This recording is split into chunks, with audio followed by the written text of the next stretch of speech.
তো ফ্রেন্ডস, আশা করি সবাই ভালো আছো। দেশি মুরগি পালন থেকে আপনাদের জন্য আজকে একটা নতুন ভিডিও। তো অনেক দিন যাবত লং ভিডিও দেওয়া হয়নি, তো আজকে ভাবলাম যে আপনাদের জন্য একটা লং ভিডিও দিই, যেহেতু অনেক তথ্য, বর্ষাকাল চলছে, তো সেই কারণে আপনাদেরকে কিছু আপডেট দিতে হবে যে বর্ষা সিজনে কিভাবে মুরগি পালন করতে হয় বা মুরগি ছেড়ে কি করে পালন করতে হয়। কেননা বর্ষা এই যে বৃষ্টিতে ভিজতে পারে মুরগিদের অনেক রকমের কিন্তু সমস্যা সাধারণত দেখা যায়, কিন্তু আমরা যেভাবে মুরগি পালন করি সেই ক্ষেত্রে কিন্তু আমাদের মুরগিতে কোনো রকম কোনো সমস্যা নেই। যেহেতু আকাশে এখন মেঘ আছে, আমি একটু দেখাবার চেষ্টা করব।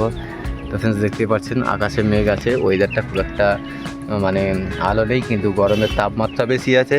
তো সেই ক্ষেত্রে এখানে এই যে ওয়েদার কখনো গরম কখনো ঠান্ডা, এই ক্ষেত্রে কিন্তু প্রবলেম হতে পারে। তো আমাদের মেনলি কাজ করতে হবে কি, যে আমরা এই যে আবহাওয়ার সঙ্গে কিন্তু মুরগিদেরকে তাপমাত্রার সঙ্গে ওদের বডি টেম্পারেচারের সঙ্গে ম্যাচ করাতে হবে। তো সেই ক্ষেত্রে আমাদের যেমন আবহাওয়া সেইভাবে কিন্তু আমাদের থাকতে হবে, সেইভাবে আমাদের কাজ করতে হবে, করলে কিন্তু আমাদের মুরগিগুলোতে কোনো প্রবলেম আসবে না।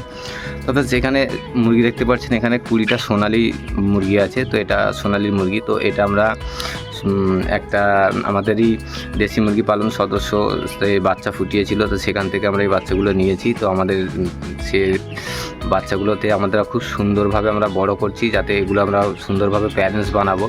তো এখান থেকে আমরা ডিম উৎপাদনের জন্য সোনালি মুরগিটা করেছি। আপনারা জানেন যে মোটামুটি সোনালি মুরগি কিন্তু নিয়াত খুব একটা খারাপ ডিম দেয় না। আর যেহেতু আমাদের এখানে এখন সোনালি মুরগির অত্যন্ত হারে ডিমান্ড আছে, তো সেই ক্ষেত্রে সোনালি মুরগিটা এমন একটা মুরগি যেটা দেশি মুরগির সঙ্গে কম্পেয়ার হয়। তো সেই ক্ষেত্রে আমরা সোনালি মুরগিটা করেছি। তো দেখতেই পাচ্ছেন আমাদের মুরগিগুলো কিন্তু অনেকটা সুস্থ বা সবল, খুব সুন্দর আছে। ওয়েদারের সঙ্গে আমরা ম্যাচ করে পালন করছি। তো আপনারাও এইভাবে কিন্তু মুরগিকে ওয়েদারের সঙ্গে ম্যাচ করে আপনারা যদি কাজ করেন, তাহলে কিন্তু আপনাদের রেজাল্টটা খুব সুন্দর হবে। তো ব্যাস, এটা কিন্তু ছাদের ওপরে আছে আমাদের মুরগিগুলো। তো এটা ছাদের ওপরে মুরগি পালন হচ্ছে, তো সেই ক্ষেত্রে একটু সমস্যা হচ্ছে। তো আমরা এখানে দিয়েছি পেঁপের পাতা দেওয়া আছে, দেখতেই পাচ্ছেন যে পেঁপের পাতা আমাদের মুরগিদেরকে খাওয়ানো চলছে। এখানে দুটো আড়াইয়ার মুরগি আছে, আর জানেন আড়াইয়ার মুরগিগুলো খুব কামড়াকামড়ি করে। তো সেই ক্ষেত্রে এদেরকে সব কোথায় ঢুকিয়ে দিয়েছে দেখুন, কেউ তো নিজেই ছাড়া হচ্ছে না, যার কারণে একটু সমস্যার সম্মুখীন হতে হচ্ছে। তো মেনলি বিষয় হচ্ছে যে বর্ষার ওয়েদারে কীভাবে মুরগি পালন করলে মুরগির কোনো সমস্যা হবে না। তো সেই বিষয় নিয়ে আজকে আপনাদের একটা ধারণা দিতে চলেছি। তো সেই ধারণাটা নেবার আগে আপনারা নতুন হলে পরে চ্যানেলটাকে অবশ্যই সাবস্ক্রাইব করবেন। সাবস্ক্রাইব করে আপনাদের কোনো প্রশ্ন থাকলে অবশ্যই আপনারা কমেন্টে জানতে পারেন। আর আপনাদের সুন্দর হাত দিয়ে একটা সুন্দর লাইক করে দেবেন, তাহলে কী হবে যে আমাদের আরও ভিডিও বানাতে উৎসাহ বাড়ে। তো সেই ক্ষেত্রে আমাদের আরও ইচ্ছা হয় যে নতুন নতুন ভিডিও আপনাদেরকে আপলোড করি। তখন সেখানে দেখতে পাচ্ছেন যে মুরগিগুলো, এগুলো কিন্তু একদম পারফেক্ট মুরগি আছে, সেখানে কোনো সমস্যা নেই। এখন খুব সুন্দরভাবে মুরগিগুলো আমরা পালন করছি। তো এখানেতে বর্ষার সময় আপনাদের কি করতে হবে, বর্ষার পানিটা বা বর্ষার যেখানে মুরগিগুলো বসবাস করে মানে রাখা হয়, যে ফার্ম আছে, সেই ফার্মের আমাদের প্রথম কিছু লক্ষ্য রাখতে হবে। এই লক্ষ্যগুলো রাখলে পারে কিন্তু মুরগির সমস্যা কম হবে।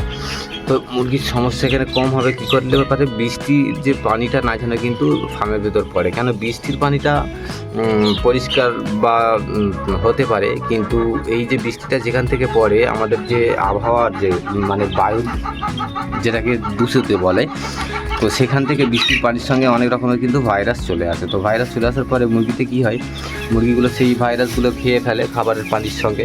তো খাবার পরে কিন্তু মুরগিতে প্রবলেম দেখা যায়। সেই ক্ষেত্রে এমনকি রানীক্ষেতও দেখা যেতে পারে, যে রানীক্ষেত ভাইরাসের মতো ভাইরাসগুলো কিন্তু এই সময়তেই দেখা যায় বেশিরভাগ। আর মুরগির ঝিম ধরা, মুরগির চুন পায়খানা করা, মুরগির ডানা ঝুলে যাওয়া, এই সমস্যাগুলো কিন্তু এই বর্ষার সময়তে বেশি দেখা যায়। এই বর্ষাটা পার করতে পারলে কিন্তু এই সমস্যাগুলো খুব কমই হয়।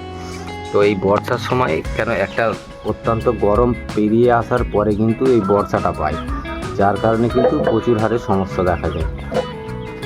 তো আপনারা কিন্তু এগুলো অবশ্যই খেয়াল রাখবেন। এই সব ছোটোখাটো বিষয়গুলো যদি আপনারা খেয়াল রাখতে পারেন, তাহলে কিন্তু আপনাদের মুরগিগুলো খুব সুন্দরভাবে আপনারা পালন করতে পারবেন। মুরগির রোগ ব্যায়াম কম হবে, মুরগিতে আপনারা কিন্তু সেখান থেকে একটা ভালো বেনিফিট কামাতে পারবেন।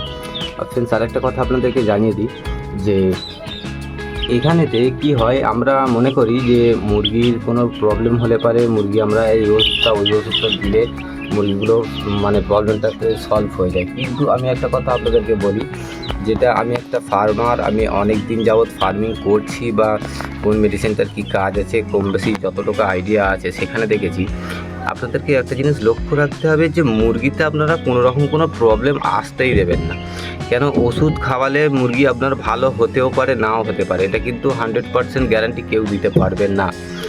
এই কারণেই বলছি যে আপনারা সবসময় চেষ্টা করবেন যে মুরগিতে কোনো রকম প্রবলেম আমরা আসতেই দেবো না। তার জন্য কি করতে হবে? তার জন্য আমাদের চ্যানেলের সঙ্গে যুক্ত থাকতে হবে।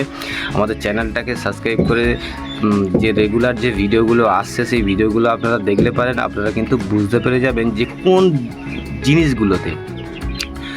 জিনিসগুলোতে গুচকিয়ে মানে খুব সুন্দরভাবে লক্ষ্য রাখলে পারে, তাহলে কিন্তু আপনাদের মুরগিতে কোনো প্রবলেম আসবে না।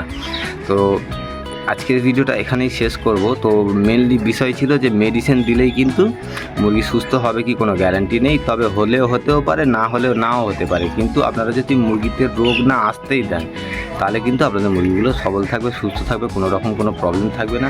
আপনারা সেখান থেকে খুব সুন্দর একটা মুনাফা কামাতে পারবেন।